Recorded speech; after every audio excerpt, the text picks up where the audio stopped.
that these kids think they have to have some sort of traumatic, dramatic event that happened in their lives. And for the most part, they're these just ordinary, everyday teenagers. They're all looking for some sort of epiphany, some sort of radical experience, and are intimidated by writing more in depth about something more ordinary. What they would consider more ordinary, yeah. They consider more ordinary because they see it around them, but the college admissions process as such is trying to understand their experience. Correct.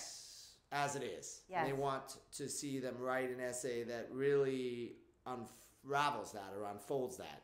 Right, gives that kind of insight into somebody's personal experience or their lives.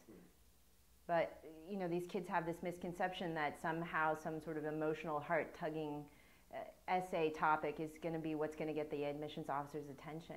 And I was just talking to a University of California admissions officer, and he called them the 3 Ds, divorce, disease, and death, that he sees all the time. And what ends up happening is he reads it so often that he'll start predicting what's going to happen by the end of the essay. So he's not really paying attention to what is being written. He's just going through the narrative. And so it has the opposite effect that kids intend. So that's another myth, is that these kids think they have to write this very sophisticated essay to show how worthy they are of the college's attention. Often we'll hear English teachers say something like show, not tell, so then the kid leaves out whole details, and they'll say, you know, my life is like a river and it flows, and it's not specific enough for a college admissions essay. So they become more invisible.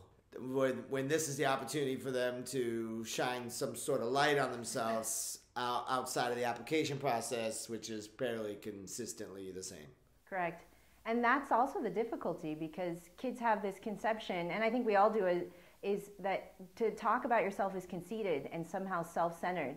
And so when they have to talk about themselves, they feel like they're bragging, and it runs up against that old, you know, I'm not going to be liked in class, and so I have to downplay my good qualities.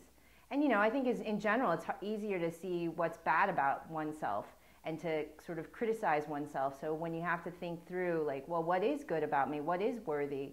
Then it becomes even more difficult, because we just don't do that naturally.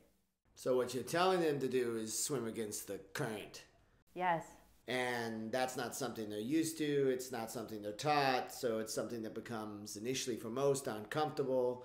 And that can create stress and struggle at a time when they have enough stress. Correct.